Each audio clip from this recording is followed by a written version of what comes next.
श्री स्वामी समर्थ मंडळी, आज आपण पाहणार आहोत शेपूची भाजी। हा बघा, छान मस्त कोवळा शेपू धुवून घेतलेला आहे बारीक चिरून। तर यासाठी लागणारे साहित्य म्हणजे प्रथम आपण हा शेपू धुवून चिरून घ्यायचा आहे। त्यानंतर त्याच्यासाठी आपल्याला फोडणीसाठी आपल्याला लसूण लागणार आहे, हिरवी मिरची लागणार आहे चिरलेली, थोडे मोठे शेंगदाण्याचे दाणे लागणार आहेत आणि हे आपण मुगाची डाळ आणि तांदूळ हे आपण भिजत ठेवलेली।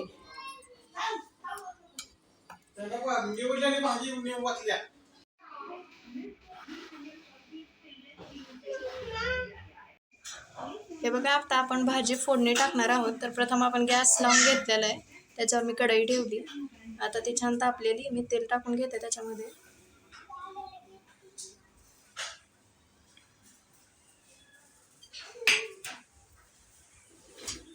तेल छान गरम झालं की त्याच्यामध्ये आपण फोडणी द्यायची।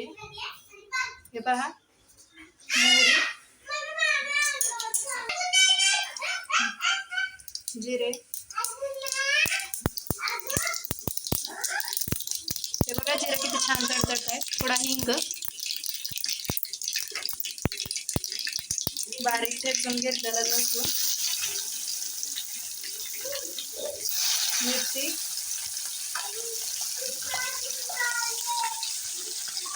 हे थोडंसं तेलामध्ये भाजल्यानंतर त्याच्यामध्ये मी शेपू टाकते,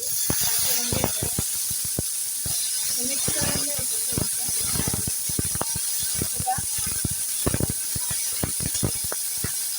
आणि नंतर राहिलेला शेपू मी याच्यात टाकून घेते।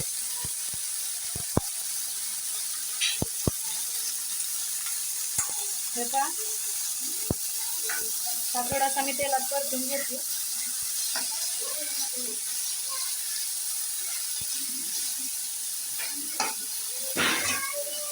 याच्यामध्ये मी आता आपण आधी भिजवून घेतलेले डाळ आणि तांदूळ मी याच्यामध्ये टाकून घेणार आहे। हे छान भिजलेले आहे।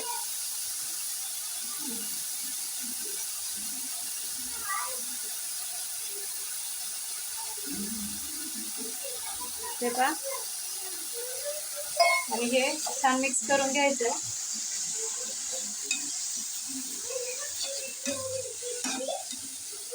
बघू शकता तुम्ही। आणि याच्यामध्ये आपण आता चवीनुसार मीठ ऍड करणार आहे।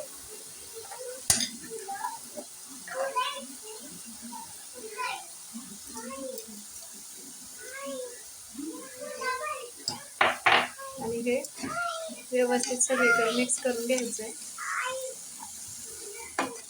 आणि हे भाजी 10-15 मिनिटांसाठी आपण वाफवून घेणार आहोत।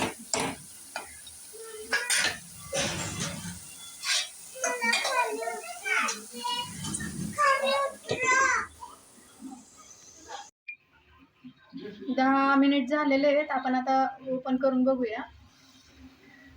हे पहा, भाजी छान शिजलेली आहे। यामध्ये आता आपण मोठे शेंगदाण्याचे दाणे जे घेतले होते ते आपण मिक्स करून घेऊया। हे पहा, ते दाणे मिक्स करून घ्यायचे।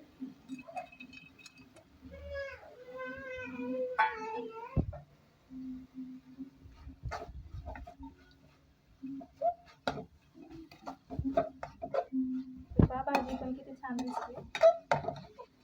दाणे घातल्यानंतर भाजीला छान वेगळी चव येते। हे पहा, तुम्ही बघू शकता। आणि ही अजून 2 मिनिट वाफवून द्यायची, मग आपली भाजी खाण्यासाठी रेडी होणार आहे। हे पहा, ही आपली भाजी छान वाफलेली आहे आणि खाण्यासाठी रेडी आहे। तर या भाजीमध्ये मी थोड्या वेळापूर्वी थोडंसं पाणी शिंपडून घेतलं होतं की जेणेकरून अजून थोडीशी वाफेवर छान मस्त शिजावी म्हणून। तर ही भाजी आपली खाण्यासाठी तयार आहे। आता तुम्ही नक्कीच ट्राय करून बघा ही भाजी। शेपू आपल्याला पचनासाठी मदत करतो, म्हणजे पचनक्रिया चांगली होते शेपू खाल्ल्यामुळे। तर नक्कीच ट्राय करा ही भाजी तुम्ही। ही पहा, ही शेपूची भाजी मी एका प्लेटमध्ये काढून घेतली, किती छान दिसते बघा। आणि ही गरम गरम भाकरीसोबत खूप छान लागते ही भाजी।